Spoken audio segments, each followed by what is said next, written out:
నమస్తే. బీఆర్కే న్యాయవేదికకు స్వాగతం. విద్యతో భవిష్యత్తు బంగారు బాటలు వేసుకోవాలని విద్యార్థులు మారుతున్న కాలంలో వికృత చేష్టలకు పాల్పడి చెడుకు చిరునామాగా మిగిలిపోతున్నారు. కొత్తగా కాలేజీలో చేరిన విద్యార్థులతో స్నేహాన్ని బలపరుచుకునే విధానాన్ని మరిచిపోయి కొత్తగా చేరిన తోటి విద్యార్థులను మానసికంగా కృంగిపోయి చనిపోయే విధంగా హింసకు ప్రేరేపిస్తున్నారు. దీనికే ర్యాగింగ్ అనే పేరు పెట్టి సాటి విద్యార్థులను చావుదాకా తీసుకువెళ్తున్నారు. ముఖ్యంగా ర్యాగింగ్ అనేది జూనియర్ కాలేజీల కంటే మెడికల్ ఇంజనీరింగ్ కళాశాలలోనే ఎక్కువగా చూస్తూ ఉంటాం. ప్రభుత్వాలు ఎన్ని చట్టాలు తెచ్చినా ఎక్కడో అక్కడ ఈ ర్యాగింగ్ భూతానికి ఎవరో ఒకరు బలి అవుతూనే ఉన్నారు. ఈ మధ్యకాలంలో జరుగుతున్న సంఘటనలు చూస్తుంటే విద్యార్థుల ఆలోచన తీరులో కనిపిస్తున్న క్రూరమైన మనస్తత్వం భవిష్యత్ తరాలు ఎలా ఉండబోతున్నాయోననే భయాన్ని కలిగిస్తున్నాయి. ఇవాల్టికి కాలేజీలు యూనివర్సిటీలతో సహా పలు విద్యా సంస్థల్లో విజృంభిస్తున్న భూతం ఎన్ని చర్యలు చేపట్టినా తెలుగు రాష్ట్రాల్లో ఈ ర్యాగింగ్ సంఘటనలు ఇప్పటికీ జరుగుతూనే ఉన్నాయి. ఒక్క 2015-16లోనే 100కి పైగా ర్యాగింగ్ ఫిర్యాదులు నమోదవడం గమనించాలి. 2016లో ఆంధ్రప్రదేశ్లో రిషితేశ్వరి ఘటన మరొక ముందే మానసిక క్షోభకు గురై మరో రాజస్థానీ సంతతికి చెందిన బంజారా డాక్టర్ ప్రీతి నాయక్ బలవంతంగా ప్రాణాలను తీసుకుంది వరంగల్ మెడికల్ కాలేజ్. మొన్న మన దేశ ప్రధాని నరేంద్ర మోడీ సొంత రాష్ట్రమైన గుజరాత్లో ఎంబీబీఎస్ మొదటి సంవత్సరం చదువుతున్న అనిల్ అనే విద్యార్థి సీనియర్లు చాలాసేపు నిలబెట్టి వేధించడంతో ఆత్మహత్యకు పాల్పడ్డాడు. ఇక దీనిపై మాట్లాడటానికి మనతో పాటు ఈరోజు ఆంధ్రప్రదేశ్ హైకోర్టు అడ్వకేట్ నరసింహ గారు ఉన్నారు. వారికి స్వాగతం. నమస్కారం సార్. నమస్కారం సార్, చెప్పండి సార్. సార్, అసలు ర్యాగింగ్ అంటే ఏమిటి అనేది అని అడగడం కంటే ఇది విద్యార్థుల పట్ల భూతం రాక్షసి అని చెబితే మంచిదేమో అని అనిపిస్తోంది. అసలు దాని గురించి వివరించండి ముందుగా. సార్, వివరించాలంటే ఫస్ట్ మనం ఒకటి బేసిక్స్ తెలుసుకోవాలి సార్. మన యొక్క భారతదేశంలో మన యొక్క సంస్కృతిని చూడాలి సార్. ఫస్ట్ మనము తల్లి, తండ్రి, గురువు, దైవం అన్నారు. దైవం అంటే లాస్ట్ లో వచ్చింది. తల్లి, తండ్రి, తర్వాత గురువు. గురువు అంటే ఎక్కడ వస్తాడు? ఎడ్యుకేషన్ ఇన్స్టిట్యూషన్ లో గురువు విల్ కమ్. అక్కడి నుంచి స్టార్ట్ చేస్తే మనము ఎటువంటి విలువలతో మనం విద్య నేర్చుకుంటున్నాం ఇవాళ, అసలు మన చట్టాలు ఎందుకు అవసరం పడుతున్నాయి, ర్యాగింగ్ ప్రొహిబిషన్ యాక్ట్ మనకు ఎందుకు అవసరం పడుతున్నది, అంత స్థాయి వరకు మనం ఎందుకు వెళ్తున్నాము అని మనం పరిశీలన చేసుకోవాలి. మనం ప్రతి ఒక్క దానికి మనం ఆత్మపరిశీలన చేసుకోవట్లేదు. అసలు ఎడ్యుకేషన్ ఇన్స్టిట్యూషన్స్ లో ఎటువంటి నియమాలు పాటిస్తున్నారు, ఎటువంటి విద్యాభ్యాసం ఇస్తున్నారు అని మాత్రం చూస్తున్నాం. కానీ విలువలు నేర్పిస్తున్నారా, సంస్కారం ఇస్తున్నారా మన పిల్లలకి అని ఒక్క క్షణం మనం ఆలోచన చేయట్లేదు. అసలు ర్యాగింగ్ ప్రొహిబిషన్ యాక్ట్ అసలు ఎందుకు అవసరం పడుతున్నది, యాక్ట్ మనకు ఎందుకు పని? అంత స్థాయి వరకు నేరాలు, పిల్లలు కూడా నేరాలు చేసే స్థాయి వరకు ఎదిగిపోతుంటే రేపు పొద్దున్న భవిష్యత్తులో వాళ్ళకు ఉద్యోగంలోకి వచ్చి కానీ ఇంకోటి కానీ ఎంప్లాయ్మెంట్లోకి వచ్చి సమాజానికి ఎటువంటి మెసేజ్ ఇవ్వగలుగుతారు వాళ్ళు?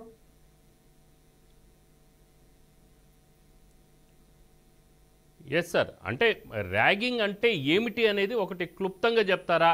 అంటే కేవలము విద్యార్థులని వేధించుకు తినాలనే ఉద్దేశంతోనే ఈ ర్యాగింగ్ అనేది వచ్చిందా? అసలు ఈ సంస్కృతి ఎక్కడి నుంచి వచ్చిందండి? అది సంస్కృతి ఎక్కడి నుంచి వచ్చిందని అంటే వాళ్ళ యొక్క పర్సనల్ కన్సెప్షన్ బట్టి ఉంటారు సార్. ఏదైనా కానీ సాటి మనిషికి విలువ ఇవ్వాలనేది మనం ఇంటి దగ్గర నుంచి, ఇంటి గుమ్మలో నుంచి నేర్చుకొని రావాలి. క్లాస్లో నా పక్కన కూర్చున్న విద్యార్థి నాకు ఎంత విలువ ఉన్నదో అదే విలువతో అతను చూడాలనేది ఆ కామన్ సెన్స్ ఇంటి దగ్గర నుంచి నేర్చుకోవాలి పిల్లలు. అది లేని పక్షంలో ఇటువంటి సమస్యలు ఉత్పన్నమవుతాయి. యాజమాన్యం ఎంతసేపు ఉన్నా కానీ ఫీజులు తీసుకున్నామా, దాని తర్వాత మార్క్స్ కరెక్ట్గా ఇప్పిస్తున్నామా, ర్యాంకులు కరెక్ట్గా ఇస్తున్నామా, ఇది మాత్రమే ఫోకస్ అయిపోయింది ప్రస్తుతానికి ఉండే విద్యా వ్యవస్థల్లో. ఇంకా ప్రభుత్వ విద్యా వ్యవస్థ చూడాలంటే కనుక అది వేరే విషయం, పెద్ద టాపిక్. అది ప్రైవేట్ ఎడ్యుకేషన్ ఇన్స్టిట్యూషన్స్ లో ఇలా ఎక్కువ అయిపోతున్నది. దీనికి తోడు ఈ నియమాలు కానీ లేకుండా కనుక విలువలు చెప్పేవాళ్ళు కానీ లేక ప్రస్తుతానికి ఇప్పుడు ఏపీ గవర్నమెంట్ లో లాస్ట్కి ఒక చాగంటి కోటేశ్వరరావు గురువు గారిని అడిగి ఆయన ద్వారా ఏమన్నా కానీ విలువలు నియమాలు విలువలు ఏమైనా చెప్తారా విద్యార్థులకి అని చెప్పి ఆయన నియమించే పరిస్థితికి వెళ్ళిపోయినాం మనం. అంటే వెళ్ళడం తప్పు అని కాదు, అటువంటి వాళ్ళు ఉండాలి, పెద్దలు మనకు నేర్పించాలి. చాలా గొప్ప అవకాశం మనకు ఉంది ఆయన దగ్గర నేర్చుకోవడం అనేది మనము. కాకపోతే ఏంటంటే ఈ ర్యాగింగ్ ప్రొహిబిషన్ ర్యాగింగ్ యాక్ట్ 1997లో వచ్చింది. దీని ప్రకారము ఎవరైనా సరే ఇలా ర్యాగింగ్ పాల్పడితే కనుక విద్యా సంస్థల్లో చాలా కఠినమైన శిక్షలు ఉన్నాయి. Yes sir. అసలు ఇప్పుడున్న చట్టాల ప్రకారము ఈ ర్యాగింగ్ను కంట్రోల్ చేయడానికి ఈ చట్టాల ప్రకారం తీసుకునే చర్యలు సరిపోతున్నాయా, లేదా కొత్త చట్టాలు రావాల్సిన ఆవశ్యకత ఉందా? కొత్త చట్టాలు అనే ప్రసక్తే లేదు సార్. ఎందుకంటే ఎక్కడైనా సరే ర్యాగింగ్ ఎక్స్టెంట్ వరకు పిల్లలు వెళ్తున్నారు అంటే concern management has to take concern. ఆ మేనేజ్మెంట్ వాళ్ళు ముందే కన్సర్న్ తీసుకోవాలి. విద్యార్థులు ఎలా ప్రవర్తిస్తున్నారు, క్యాంపస్ లో ఎలా ప్రవర్తిస్తున్నారు, బయట రోడ్లో ఎలా ప్రవర్తిస్తున్నారు, వాళ్ళ ఎనిమిది ఎక్కడ స్టార్ట్ అవుతున్నది, ఎందుకు వాళ్ళు ర్యాగింగ్ చేయాల్సి వస్తున్నది, సీనియర్ డామినేషన్ ఎందుకు అవసరం పడుతున్నది, ఈ యొక్క ప్రవృత్తిని మార్చాలి సార్ పిల్లల్లో. మెయిన్ ఈ ప్రవృత్తిని మార్చకన్నా మనం చట్టంలో ఉండేది ఎన్నన్నా చెప్పండి, ఎప్పటికీ మనం వాళ్ళకి సంపూర్ణటువంటి మనశ్శాంతిని ఇవ్వలేము పిల్లలకి. ఫస్ట్ యాక్ట్ లో క్లియర్ గా చెప్పింది అది, teasing, embarrassing or humiliating a punishment is up to 6 months and fine up to 1000 rupees. ఇంత ప్రతి ఉదానికి అసాల్టింగ్ కానీ లేకుంటే రాంగ్ఫుల్ రిస్ట్రైనింగ్ కానీ కాజింగ్ గ్రీవియస్ హర్ట్ కానీ, అసలు గ్రీవియస్ హర్ట్ అయితే కనుక punishment up to 5 years. Further causing death అయితే కనుక డెత్ ఆర్ అబేటింగ్ సూసైడ్, ఎవరైనా చనిపోయారు అనుకోండి పిల్లలు, అబేటింగ్ సూసైడ్, అతను చనిపోయేదానికి ప్రోత్సహించిన వాళ్ళు ఎవరైనా ఉంటే వాళ్ళకి పనిష్మెంట్ ఎలా ఉంది తెలుసా, life or 10 years, up to 10 years వరకు ఉంది. అటువంటి పనిష్మెంట్స్ ఉన్నాయండి. పనిష్మెంట్స్ లేకుండా లేవు, చాలా తీవ్రమైన పనిష్మెంట్స్ ఉన్నాయి. కానీ due to lack of awareness, ఈ అవేర్నెస్ లేకపోవడం వల్ల దీనిపైన ప్రతి ఒక్కరు కన్సర్న్ తీసుకొని కంప్లైంట్ ఇవ్వరు. సర్దుకోనిపోయే తత్వం ఉంటుంది. ఏదైనా జరిగిందనుకోండి, ఎవరైనా ఏడిపించారు, ఈ సర్దుకోనిపోయే తత్వం ఉంటుంది. ఏడిపించినప్పుడు ఇమీడియట్ గా వాళ్ళు ఏదైనా ఇబ్బంది గురైనప్పుడు ఇమీడియట్ గా వెళ్ళి ప్రిన్సిపల్ కంప్లైంట్ ఇవ్వడం కానీ, the principal is not taking any action on the sons అనుకోండి, ఇమీడియట్ గా ఆన్లైన్ లో కానీ లేకపోతే కనుక పోర్టల్స్ లో కానీ నంబర్ ఆఫ్ ఆప్షన్స్ ఇచ్చినాయి గవర్నమెంట్ కూడా. ఎలా కంప్లైంట్ రాజ్ చేయాలి, లైట్ ఎలా కంప్లైంట్ ఇవ్వాలి, ఎవరికి ఇవ్వాలి, హూజ్ ద కంప్లైంట్ అథారిటీ, అన్ని క్లియర్ గా ఉన్నాయి. పిల్లలు ఇవాళ రేపు ప్రతి ఒక్కరు సోషల్ మాధ్యమాల్లో ప్రతి ఒక్కరు చూస్తూనే ఉన్నారు. వాళ్ళు ఇంటర్నెట్ లోకి వెళ్ళి సెర్చ్ చేసి ఎలా కంప్లైంట్ ఇవ్వాలి అన్నది చాలా సింపుల్ గా తెలుసుకోవచ్చు. మీకు తెలుసు, ఈ మధ్యలో వచ్చిన కంప్లైంట్స్ కూడా ఆన్లైన్ లో వచ్చిన కంప్లైంట్స్ ద్వారా వచ్చాయి. సార్ ఏదైనా హెల్ప్ లైన్స్ ఉన్నాయా? అంటే పోలీస్కి, అంటే ఫోన్ నుంచి ఇప్పుడు 100 కాల్ చేసినట్టుగా ఈ యాంటీ ర్యాగింగ్ సంబంధించి దాన్ని కంట్రోల్ చేయడం కోసము ఏదైనా హెల్ప్ లైన్స్ లాంటివి ఏమైనా ఉన్నాయా? ఉన్నాయండి. యాంటీ ర్యాగింగ్ స్క్వాడ్ అని చెప్పి దానికంటూ కొన్ని నెంబర్స్ ఇచ్చి క్లియర్ గా పెట్టున్నారండి అది. ఓకే. సో మీరు ఇప్పుడు కళాశాలల్లో, అంటే ప్రతి కళాశాలలో ఇది ఒకటి జరుగుతుందని చెప్పేసి మరి చెప్తున్నారు. అలాగనే ముఖ్యంగా ఏంటంటే ఈ మెడికల్ అండ్ ఇంజనీరింగ్ కళాశాలలో ఈ రోగం మరీ పెచ్చరిల్లుతుంది. ఈ రోగం అనేది అది ఆటోమేటిక్ వచ్చేస్తుందంట. అసలు ఎందుకు వస్తుంది? సో అక్కడ ఆ కళాశాల యాజమాన్యానికి కానీ అలాగనే కళాశాల సీనియర్ విద్యార్థులకు కానీ మీరిచ్చే సలహా ఏంటి? దీన్ని మనం రోగమని ట్రీట్ చేసే కన్నా వాళ్ళ యొక్క మనస్తత్వాన్ని మనము చాలా క్షుణ్ణంగా చూడాల్సి ఉంటుందండి. ఎందుకంటే ఒక వ్యక్తికి సీనియర్ కి ఖచ్చితంగా నాకు రెస్పెక్ట్ కావాలి అని జూనియర్ని పట్టుకొని ఏడిపించడం అనేది టైం కింద ట్రీట్ చేస్తున్నాం మనము. అలా ఎందుకు రెస్పెక్ట్ ఇవ్వకన్నా పోతున్నాడు జూనియర్ అనేది కూడా చూడాలి.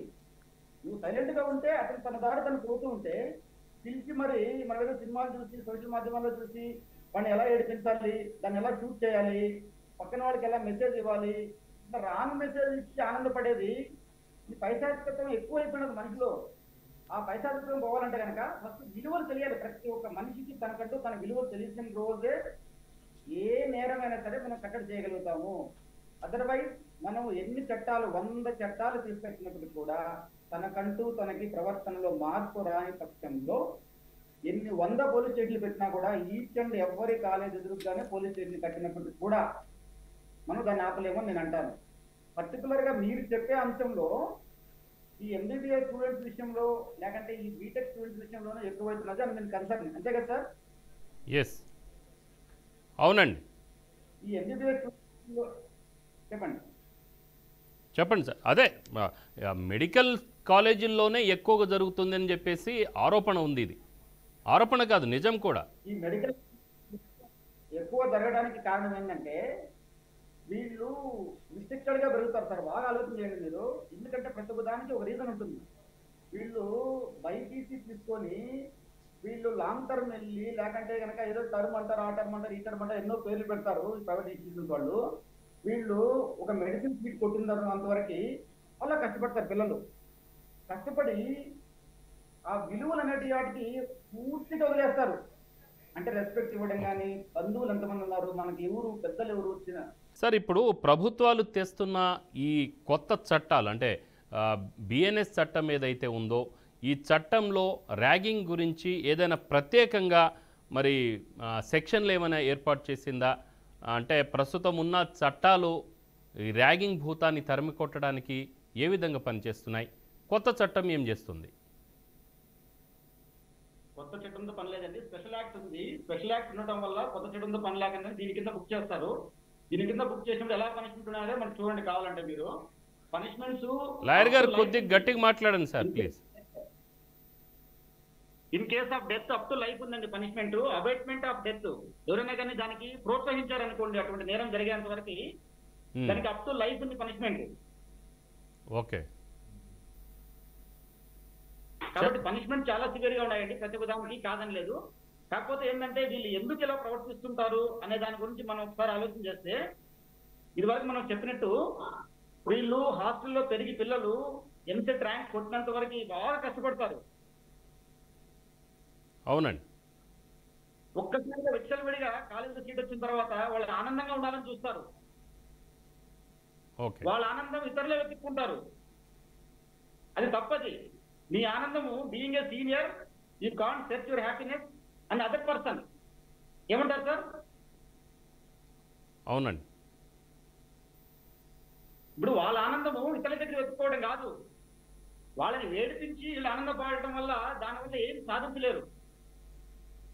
అటువంటి విలువలతో కలిగిన విద్య, అటువంటి విలువలతో మనం బయట వెళ్ళినామనుకోండి, రేపు పొద్దున్నే వాళ్ళు ఎంఎస్ చదువునే లేకంటే కనుక ఇంకా పై స్థాయికి చదువునే కండి ఏ సమాజానికి ఎటువంటి మెసేజ్ ఇవ్వలేరు. అటువంటి కన్సర్న్తోనే ఉంటారు. ఇతరులు ఏడిపిస్తే కనుక తను ఆనందపడతారనే మనస్తత్వం అనేది చాలా డేంజరస్. అది యాక్ట్ ఈజ్ వెరీ క్లియర్. దీనికి సెవరల్ పనిష్మెంట్స్ ఇస్ దేర్. చాలా పనిష్మెంట్స్ ఉన్నాయి దాంట్లో. అందులో వాళ్ళ హెల్ప్ లైన్ నెంబర్ ఇచ్చారండి క్లియర్ గా. పిల్లలు ఎవరైనా సరే ఎటువంటి ఇబ్బంది అయినా కానీ 1800-180-5522 number ragging help line number provide చేస్తున్నారు గవర్నమెంట్. ఏంటి సార్ మరొకసారి చెప్పండి సార్ ఆ నంబర్.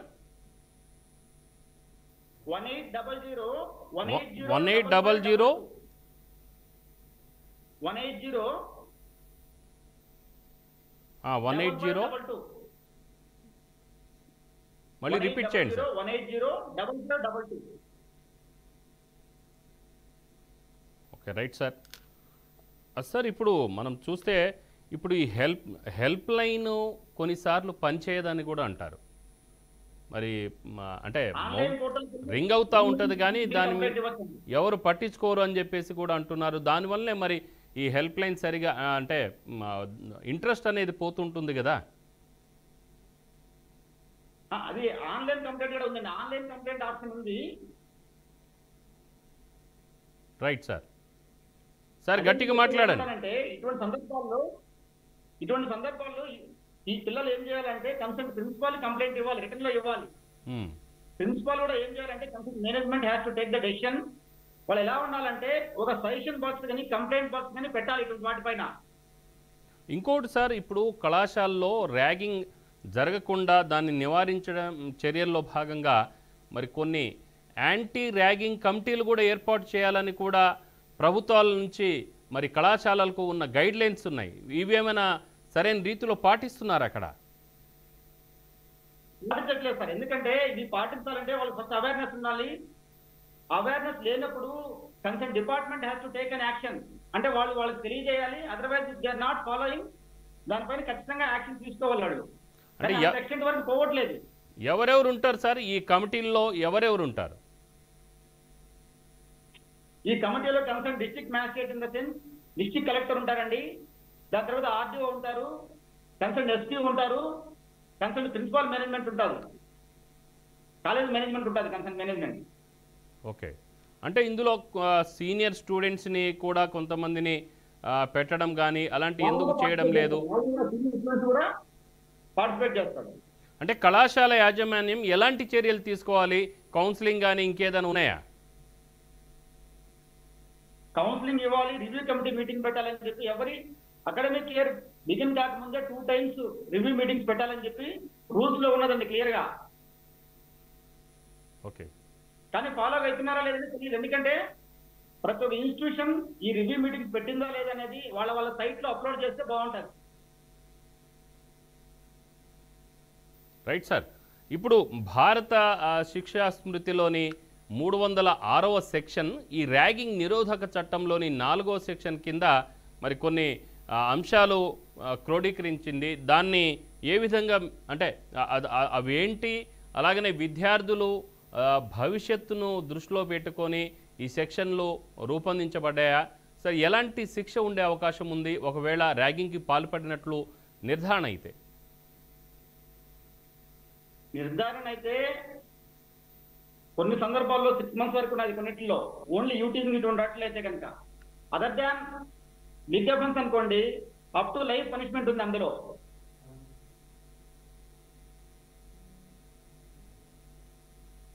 Okay sir. ఇప్పుడు మనం చూస్తే ఇప్పుడు ప్రధానమంత్రి మోడీ గారి సొంత రాష్ట్రం అనగానే కొంచెం విమర్శలు కూడా వస్తుంటాయి. ఇటీవల అనిల్ అనే ఒక మెడికల్ స్టూడెంట్ 2 days బ్యాక్ మరి గుజరాత్లో ఆయన ఎంబీబీఎస్ అవుతున్నాడు. సో అక్కడ కూడా ఆ విద్యార్థికి సీనియర్స్ ర్యాగింగ్ చేయడం వల్ల అతను ఆత్మహత్య చేసుకొని చనిపోయాడు. సో దీన్ని ఎలా చూడాలి? ఒక ప్రధానమంత్రి సొంత రాష్ట్రంలోనే ఇలా జరిగితే ఇతర రాష్ట్రాల పరిస్థితి ఏంటి? Concern departments have to take this issue very serious గా తీసుకోవాలనేటువంటి అంత. ఎందుకంటే ఒక మీడియా ముందుకు వచ్చి ఇంత ఇష్యూ అవుతున్నా కానీ దానిపైన ఎటువంటి ఎంక్వైరీ జరిగింది, ఏం జరిగింది అనేది బయట పబ్లిక్ అవేర్నెస్ రావట్లేదు. దాన్ని డిస్క్లోజ్ చేయాలి, మీడియా ముందు డిస్క్లోజ్ చేసి ఈ ఇష్యూ పైన ఇంతవరకు ఎంక్వైరీ జరిగిందండి, ఇన్వెస్టిగేషన్ జరిగిందని చెప్పి డిస్క్లోజ్ చేస్తే కనుక ప్రతి ఒక్కటి బయట వస్తుంది. సో లాయర్ గారు, ఇప్పుడు యూజీసీ మానిటరింగ్ ఏజెన్సీస్ అనేది కూడా ఉన్నాయి ఈ ర్యాగింగ్ భూతాన్ని తరిమి కొట్టడం కోసము. సో వాటి యొక్క పనితీరు ఏంటి చెప్తారా సార్?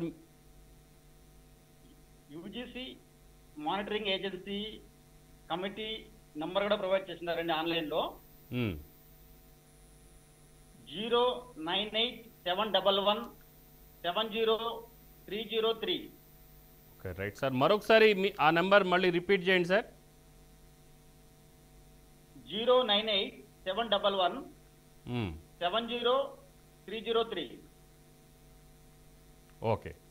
సో ఇప్పుడు టీవీ చూస్తున్న వాళ్ళు ఎవరైనా ఉంటే మీ యొక్క పిల్లల యొక్క భవిష్యత్తుని దృష్టిలో పెట్టుకొని, ఈవెన్ మీ తోటి పిల్లలు కానీ లేదా స్టూడెంట్స్ ఎవరైనా చూస్తున్నా కూడా, కాలేజ్ చదువుకునే విద్యార్థులు ఎవరైనా చూస్తున్నా లేదా పేరెంట్స్ చూస్తున్నా కూడా ఈ ఫోన్ నెంబర్ ఏదైతే ఉన్నాయో, అంటే 2 నంబర్లు ఉన్నాయి హెల్ప్ లైన్ నెంబర్సు, అలాగనే యూజీసీ మానిటరింగ్ ఏజెన్సీ కూడా దీనికోసం పనిచేస్తుంది. కాబట్టి 09871170303 నంబర్కి ఫోన్ చేస్తే వాళ్ళు స్పందిస్తారు. మీ ర్యాగింగ్ సంబంధించింది ఏదైనా ఉన్నా కూడా వాళ్ళతో చెప్పుకుంటే వాళ్ళు తగిన చర్యలు తీసుకునే ప్రయత్నం చేస్తారు. అలాగనే 1800 ఇంకొక టోల్ ఫ్రీ నెంబర్ కూడా ఉంది, 180018055522. మరొకసారి చెప్తున్నాము, ర్యాగింగ్ ఎక్కడైనా జరుగుతుంది అని తెలిసినప్పుడు, ఈ సీనియర్స్ మాకు ర్యాగింగ్ చేసే అవకాశం ఉంది, లేదంటే ర్యాగింగ్ చేస్తున్నారు అని అన్నప్పుడు మాత్రం తప్పనిసరిగా విద్యార్థులు స్పందించాలి. జూనియర్స్ అందరూ కూడా ఐక్యం అవ్వాలి. తర్వాత కళాశాల ప్రిన్సిపాల్ని అప్రోచ్ అవ్వాలి. అలాగనే కళాశాలలో కూడా ప్రతి కళాశాలలో ఒక యాంటీ ర్యాగింగ్ కమిటీస్ కూడా ఏర్పాటు చేసి ఉంటాయి. కాబట్టి ఆ ర్యాగింగ్ కమిటీని కూడా కలిసి మీరు వాళ్ళకి వివరించాలి, పలానా వ్యక్తులు మాకు ర్యాగింగ్ చేసే ప్రయత్నం చేస్తున్నారని చెప్పేసి.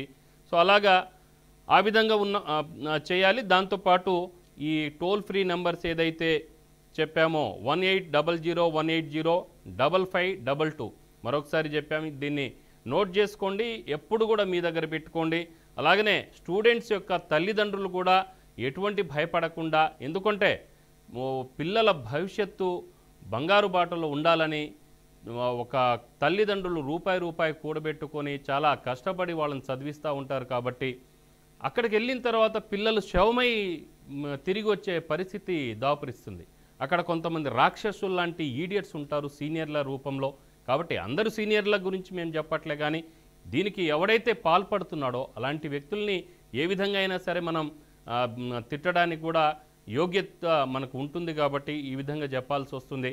కాబట్టి ఇప్పుడు లాయర్ గారు చెప్పండి, ర్యాగింగ్ భూతం విద్యార్థుల భవిష్యత్తును ఎలా ప్రభావితం చేస్తుంది? అయితే ర్యాగింగ్ భూతాన్ని తరిమి కొట్టడం కోసం యూజీసీ మానిటరింగ్ ఏజెన్సీ పనితీరు, విధి విధానాలు ఏంటి? లాయర్ గారు. యూజీసీ కంప్లైంట్ రైట్ చేస్తే ఆటోమేటిక్ గా they will recommend to the concerned authority. ఎవరైతే లోకల్ జ్యూరిస్డిక్షన్ లో పోలీసులు ఉంటారో వాళ్ళకి రెఫర్ చేస్తారు కంప్లైంట్ ని. కంప్లైంట్ రెఫర్ చేస్తే కనుక వాళ్ళు యాక్షన్ తీసుకుంటారు. They will initiate the action, they will enquiry into the issue.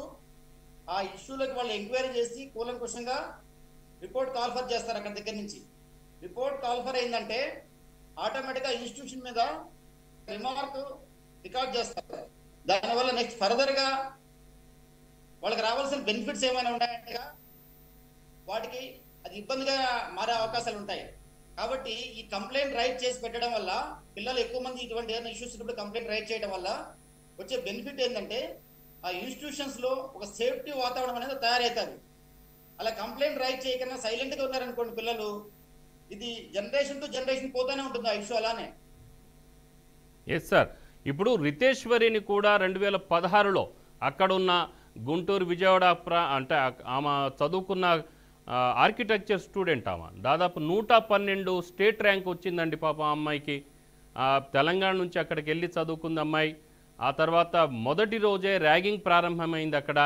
మరి సీనియర్ స్టూడెంట్స్ తాగుబోతూ యధవులు కూడా వెళ్ళి అమ్మాయి దగ్గర ఆమెని అసభ్యంగా వ్యవహరించారు ఆ అమ్మాయి పట్ల.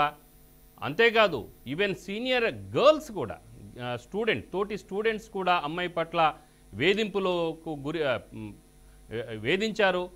ఈవెన్ అర్ధనగ్న స్థితిలో ఉంచి అమ్మాయిని నడిపించారు హాస్టల్ రూమ్లలో. సో అది ఆ బాధ తట్టుకోలేక ఆమె డైరీలో రాసుకొని ఆమె ఆత్మహత్యకు గురైంది. సరే ఆ కేసు గురించి చెప్పండి సార్. ఇప్పుడు ఆ కేసు నిర్ధారణ అయిందా? ఆ కేసు పరిస్థితి అంటే మీరు విజయవాడలోనే ఉంటారు కాబట్టి మీ దృష్టిలో అది ఆ కేసుకు సంబంధించిన వివరాలు తెలిసి ఉండొచ్చు. ఆ కేసు గురించి ఎక్స్ప్లెయిన్ చేస్తారా కొంత? ఇప్పుడు ఆ క్యాండిడేట్స్ ఏం చేస్తున్నారు?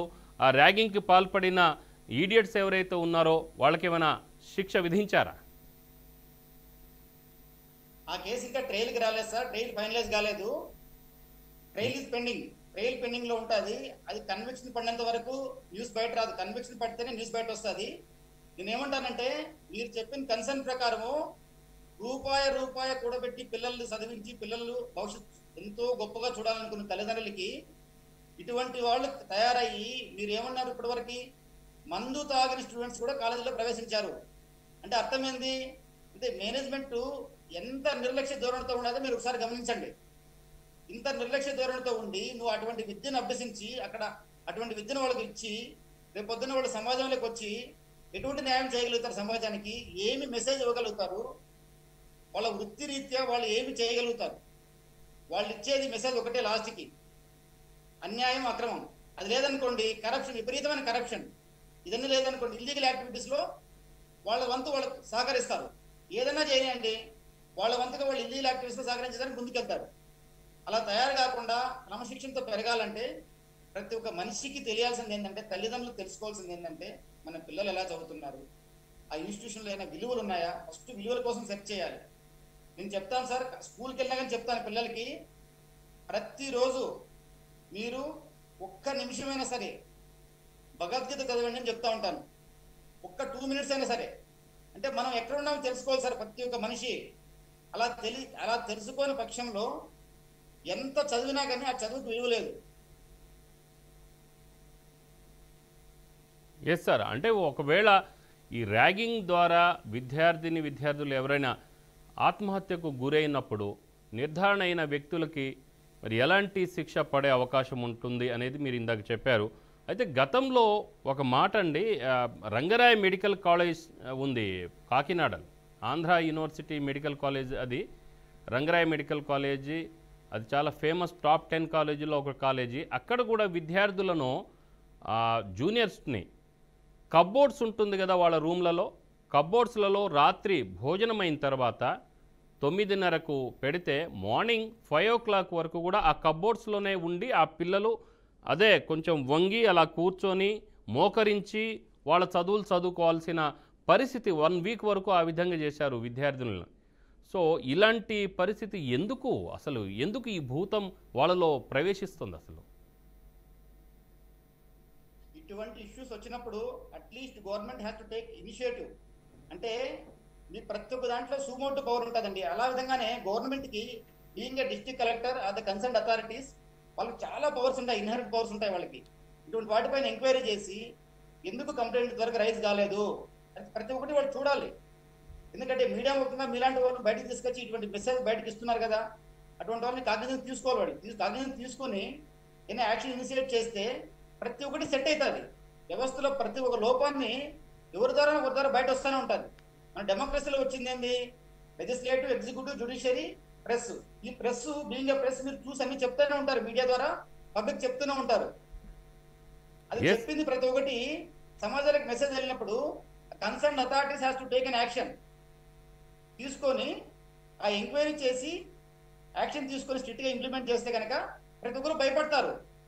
చట్టంలో ఎన్నో ప్రొవిజన్స్ ఉంటాయండి, ఎన్నో పెనలైజేషన్ ప్రొవిజన్స్ ఉంటాయి. కానీ ఇంప్లిమెంటింగ్ అథారిటీ ఇంప్లిమెంట్ చేయకన్నా మీ పక్షంలో that may be only on the book. అది బుక్లోనే ఉండిపోతుంది అంతే, యాక్ట్లోనే ఉండిపోతుంది అంతే, కానీ ఇంప్లిమెంట్ కాదు, ప్రజలకు ఫ్రూట్స్ రావు. ఎందుకంటే ఒక సామాన్యులు వెళ్ళి చిన్న కేసు పెట్టి దాన్ని పర్సూ చేసి మళ్ళీ తిరిగి పర్సూ చేయలేరు వాళ్ళు. కాబట్టి త్రూ ది కాలేజ్ అదే through the management they have to pursue. Sir ఇప్పుడు దీని మీద స్పెషల్ యాక్ట్స్ ఏమైనా ఉన్నాయా? స్పెషల్ యాక్ట్ ఉంది sir, anti ragging, the Andhra Pradesh prohibition of ragging act 1997 act clear గా ఉంది సార్. దీనిపైన 97 teasing, embarrassing or humiliating. Teasing చేసిన, ఎంబ్రాసింగ్ చేసిన, హ్యూమిలిటేషన్ చేసినా కానీ punishment up to 6 months. Yes sir, ఇది 1997లో అప్పటి సీఎం చంద్రబాబు నాయుడు గారు ఉన్నప్పుడు ఈ యాక్ట్ తీసుకొచ్చారు. నిజంగా ఏంటంటే అప్పుడు గుంటూరులో ఒక కళాశాలలో ఒక విద్యార్థిని సీనియరు వెంటాడి ఆమెని హింసించి నరికి చంపాడు. ఆ సందర్భంగా వచ్చిన స్పెషల్ యాక్ట్ అనుకుంటాను ఇది. సో చెప్పండి సార్ దీని గురించి. అవును సార్, స్పెషల్ యాక్ట్ ఇది. చాలా సంతోషకరమైన విషయం. ఇటువంటి యాక్ట్స్ ఉన్నాయి, కానీ అవి ఉన్నాయని తెలిసి వాటి ద్వారా మనకు ఫ్రూట్స్ ఎంజాయ్ చేయాలి. మనకి ఏదైనా ఇబ్బంది జరిగినప్పుడు మనం కంప్లైంట్ ఇవ్వాలి, కంప్లైంట్ ఇచ్చి మనం మెలగలగాలి, ముందుకెళ్ళాలి, దాని ద్వారా న్యాయం పొందాలి అనేది ప్రతి ఒక్కరి మనిషికి అవేర్నెస్ ఉండాలి. ఆ అవేర్నెస్ పెరిగిన రోజే మనం ఇన్ని చట్టాలు చేస్తే ఆ చట్టాలకు ఉపయోగం ఉంటుంది. అదర్వైజ్ ఆ చట్టం అక్కడనే ఉంటుంది, కానీ మన దాని ద్వారా ఎటువంటి ఫలితాన్ని మనం పొందలేము. రెండవది, ఆ చట్టంలోనే ఇంకా ఎన్ని రకాల శిక్షలు చెప్తాను చూడండి ఒకసారి. అసాల్టింగ్ యూజింగ్ క్రిమినల్ ఫోర్స్, అంటే క్రిమినల్ ఫోర్స్ యూజ్ చేయడం కానీ, అసాల్టింగ్ చేయడం కానీ, అంటే కొట్టడం కానీ అటువంటి చేసినప్పుడు punishment up to 1 year or fine up to 2000. 1 year వరకు పనిష్మెంట్ ఉంది అటువంటి సందర్భాల్లో. ఫైన్ అప్ టు 2000 ఉంది. రాంగ్ఫుల్ రిస్ట్రైనింగ్, అంటే లోపల పెట్టి, మీరు చెప్పారు కదా ఇంతవరకు, లోపల పెట్టి లాక్ చేశారండి, గడిపెట్టారండి, ఆ విధంగా పెట్టి వాళ్ళు రిస్ట్రైన్ చేస్తే కనుక ఈ punishment is up to 2 years and fine up to 5000 ఉంది.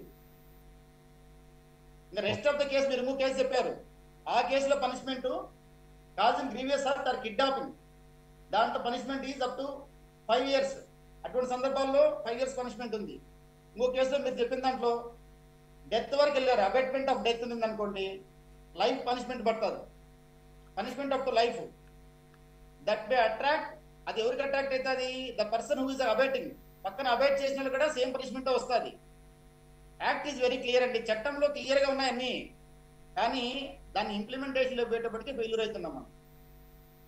అంటే సార్ ఈ గతంలో హైదరాబాద్లో కూడా, ఈవెన్ మన తెలంగాణలో కూడా రాజస్థానీ సంతతికి చెందిన, అంటే బంజారా సంతతికి చెందిన ఒక అమ్మాయి ప్రీతి నాయక్, కాకతీయ మెడికల్ కాలేజీలో చదువుతున్న అమ్మాయి పీజీ. ఆ సమయంలో ఒక వ్యక్తి ఈమె రిజర్వేషన్ మీద వచ్చిందని చెప్పేసి చిన్న చూపు, వెకిలి చేష్టలు రకరకాలుగా చేసి అతను చేసిన ఆ యొక్క అరాచకాన్ని తట్టుకోలేక అమ్మాయి ఆత్మహత్య చేసుకుంది. అది నిర్ధారణ వరకు కూడా వెళ్ళింది. సో ఆ వ్యక్తి మీద ఎలాంటి కేసు అయ్యే అవకాశం ఉంటుంది సార్? శిక్ష ఎలా ఉంటుంది? Death is there. ఆమె సూసైడ్ చేసుకుంది అనుకోండి, punishment is up to the life. Abettors ఉన్నాయి అనుకోండి, ఎవరైనా కానీ ఆమె చనిపోయేదానికి ప్రోత్సహించారనుకోండి, పక్కన ఆ నేరం జరగడానికి ప్రోత్సహించినట్లయితే కనుక it will come under the purview of abatement. Abatement కింద వచ్చింది అనుకోండి, వాళ్ళకు కూడా సేమ్ పనిష్మెంట్, లైఫ్ పనిష్మెంట్ పడుతుంది వాళ్ళకు కూడా. ఓకే, అంటే వాళ్ళకు కూడా మరణశిక్ష ఇచ్చే అవకాశం ఉంటుంది, లేదు అంటే జీవిత ఖైదు. నో నో నో, మరణశిక్ష is different. Life, entire life they want to be in jail. In jail. Death penalty లేదు ఇందులో, దట్ ఈస్ డిఫరెంట్. అంటే దాన్ని మళ్ళీ మధ్యలో ఏదైనా బెయిల్ పొందడం కానీ అలాంటి ఏమైనా అవకాశం ఉంటుందా? ఒకవేళ పెట్టిన నేరాపరణ వాళ్ళ మీద పెట్టినంటే నేరం ఏదైతే కనుక కరెక్ట్ గా లేదు, లేకుంటే కనుక తప్పుడు కేసు ఇటువంటి ఏదైనా ఉన్నప్పుడు కానీ అది ఖచ్చితంగా మళ్ళీ వాళ్ళు బెయిల్ ట్రై చేసుకోవచ్చు, దాని కోర్టును అప్రోచ్ కావచ్చు. నిందారోపణ మాత్రమే అండి. ఏదైనా కేసు అంటే ఏంటంటే నిందారోపణ మాత్రమే.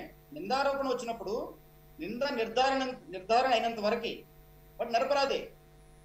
మన యొక్క సిఆర్పిసి ప్రొసీజర్ ప్రకారము, మన ఇండియాలో ఉండే ప్రొసీజర్ ప్రకారము, ఈ బిఎన్ఎస్ యాక్ట్ కానీ రీనేమ్ అయింది అంతే సిఆర్పిసిని. దాని యొక్క సిద్ధాంతం ప్రకారం ఏంటంటే నేరము ఆరోపణ మాత్రమే, రుజువు అయినంత వరకు అది నేరంగా పరిగణించబడదు, సంపూర్ణ నేరంగా పరిగణించబడదు. నేర నిర్ధారణ అయితేనే శిక్ష. నేర నిర్ధారణ అయినంత వరకు you have the right to approach the court seeking a bail. Bail application file చేసి నాకు నా మీద నేరారోపణ జరిగిందండి, నాకు బెయిల్ ఇవ్వండి అని చెప్పి ట్రై చేయొచ్చు. ముద్దాయికి అటువంటి హక్కు ఎప్పటికీ ఉంటుంది.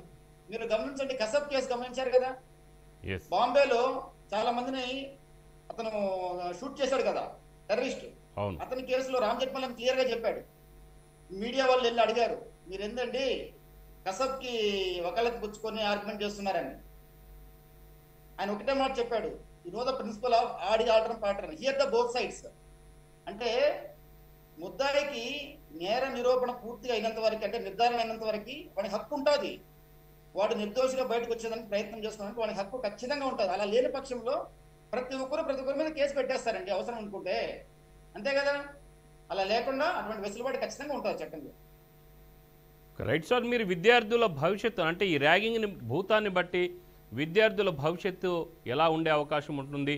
ఆ జూనియర్ విద్యార్థులు అంటే వాళ్ళు ఒక ఎయిమ్తో చదివి నేను డాక్టర్ కావాలి, ఒక మంచి ఇంజనీర్ కావాలి, మంచి కళాశాలలో నేను జాయిన్ అవ్వాలని ఒక కలలు కానీ వస్తుంటారు. అలాంటి వారికి మీరిచ్చే సలహా ఏంటి? అలాగనే ఆల్రెడీ అక్కడ ఉన్న సీనియర్లకు మీరిచ్చే సలహా ఏంటి? ప్రతి ఒక్కరూ అండి పిల్లలు తెలుసుకోవాల్సింది ఏంటంటే విలువలతో కలిగిన విద్యతో మనం నేర్చుకుంటున్నామా లేదనేది ఇవాళ ప్రశ్నించుకోవాలి.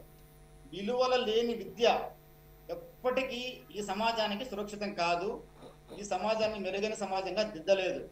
కాబట్టి ప్రతి ఒక్క విద్యార్థి విలువల కోసం పరితపించాలి. విద్యార్థి పరితపించేదాకన్నా ముందు ఏం చేయాలంటే ప్రతి ఒక్క ఉపాధ్యాయుడు ఆచరణ స్థాయిలో కూర్చొని మన విద్య మాత్రమే నేర్పిస్తున్నామా, పిల్లలకి విలువలు నేర్పిస్తున్నామా అని ఎప్పుడు నిరంతరం ప్రశ్నించుకోవాలి. నువ్వు విలువలు నేర్పించావంటే నువ్వు విద్య నేర్పించిన దానికన్నా గొప్పవాళ్ళు అవుతారు. వాళ్ళు విద్య కన్నా విలువ గొప్పది. విలువతోనే అతను ఎప్పటికైనా సరే సమాజంలో కీర్తివంతుడు అవుతాడు. విద్యతో కీర్తివంతుడు కాలేడు. విద్యతో ఒక్క స్థాయి వరకు గౌరవం దక్కుతుంది. విలువల లేని విద్య సమాజంలోకి ఎప్పుడైతే కనుక తీసుకొస్తాడో మరుక్షణమే ఎంతటి తప్పుకైనా సరే సిద్ధపడతాడు. ఎందుకంటే కనుక విలువలు లేవు, అక్కడ బేసిక్స్ లేవు. ఏ తప్పు చేసినా కానీ I know the rules, how to break the rules also అనుకుంటాడు. ఆ పరిస్థితి రాకుండా ఉండాలంటే కనుక ప్రతి ఒక్క మనిషికి తనకంటూ తన విలువలు తెలిసి సమాజంలో మెలుక్కునేటట్లు అటువంటి విద్యార్థులు తయారు కావాలి. మీకు తెలుసు విద్యార్థుల్లోనే ఎంత గొప్ప విద్యార్థులు ఉంటారు. ఒక పూట తిని ఒక పూట తినకన్నా ఉండే విద్యార్థులు కూడా మనం ఒకప్పుడు చూసింటాం. అంటే ప్రస్తుతానికంటే కనుక ఏదో రేషన్ బియ్యం ప్రతి ఒక్కటి ఇచ్చి అందరినీ ఏదో విధంగా చూస్తున్నారు, వేరే సంగతి కాదనలేదు. ఇంకా చిన్న స్థాయిలో ఉండి చదువుతున్న విద్యార్థులు మన చుట్టువైపు ఉండరా? మీరు బాగా గమనించండి. అటువంటి కష్టపడి చదువుతూ ఉంటారు. రేపు పొద్దున్న సీట్ కొట్టి ర్యాంక్ తెచ్చుకొని కాలేజీలో. థ్యాంక్ యూ సార్, మీరు న్యాయవేదికకు వచ్చేసి ఎక్స్ప్లెయిన్ చేసినందుకు. అలాగనే ర్యాగింగ్ని, ఈ భూతాన్ని ఎలా తరిమి కొట్టాలి, అలాంటి అంటే ఎలాంటి చర్యలు తీసుకోవాలి, అలాగనే విద్యార్థులకు కావాల్సిన మరి అంటే జాగ్రత్తలు కూడా మీరు తెలియజేసినందుకు ధన్యవాదాలు. ఇంకా ర్యాగింగ్కు పాల్పడే విద్యార్థులకు కాలేజీ నుంచి సస్పెన్షన్, విద్యా సంవత్సరం పూర్తి కాకుండానే పంపేయడం, జరిమానా విధించడం, బహిరంగ క్షమాపణలు చెప్పడం వంటి కఠినమైన శిక్షలు వేసినా సమస్య తగ్గడం లేదు. కాలేజీలో చేరే ముందు ప్రతి విద్యార్థితోనూ కొన్ని విద్యా సంస్థలు ర్యాగింగ్ జరగదనే హామీ పత్రాన్ని కూడా తీసుకుంటుంది. సీనియర్ విద్యార్థులు చేసే ర్యాగింగ్కు కళాశాల యాజమాన్యం, ప్రిన్సిపాల్, ఇతర అధ్యాపకులు, తరచూ కొత్తగా చేరిన కళాశాలలోనైనా ర్యాగింగ్ జరిగినట్లయితే యాజమాన్యం, ప్రిన్సిపాల్ బాధ్యత వహించాలని సుప్రీంకోర్టు కొత్త ఉత్తర్వులు కూడా జారీ చేసింది. ఈ ర్యాగింగ్ను అరికట్టేందుకు జాతీయ స్థాయిలో ఒక కమిటీని కూడా ఏర్పాటు చేసింది. ఎన్ని చర్యలు తీసుకుంటే ఏం లాభం? ముఖ్యంగా కళాశాలలో, మెడికల్ ఇంజనీరింగ్ కాలేజీలో ర్యాగింగ్, వేధింపులు అరికట్టడంపై ప్రభుత్వం కఠిన చర్యలు తీసుకోవాలని ప్రతి ఒక్కరూ కోరుకుంటున్నారు. ర్యాగింగ్ను విడిచిపెట్టి జూనియర్ల పట్ల వారి చదువుల్లో రాణించడానికి, ర్యాంకు సాధించడానికి తోడ్పడాలి. అలానే వారిని మంచి ర్యాంక్తో పాస్ కావాలని, వారిని బయటికి ఆవారాగా తిరగనివ్వకుండా చదువుకోవాలని ప్రోత్సహిస్తూ సీనియర్లు వారికి రోల్ మోడల్స్గా నిలబడాలని చెప్పేసి బీఆర్కే న్యాయవేదిక కోరుతుంది. వారిని బ్రతకనివ్వండి ప్లీజ్.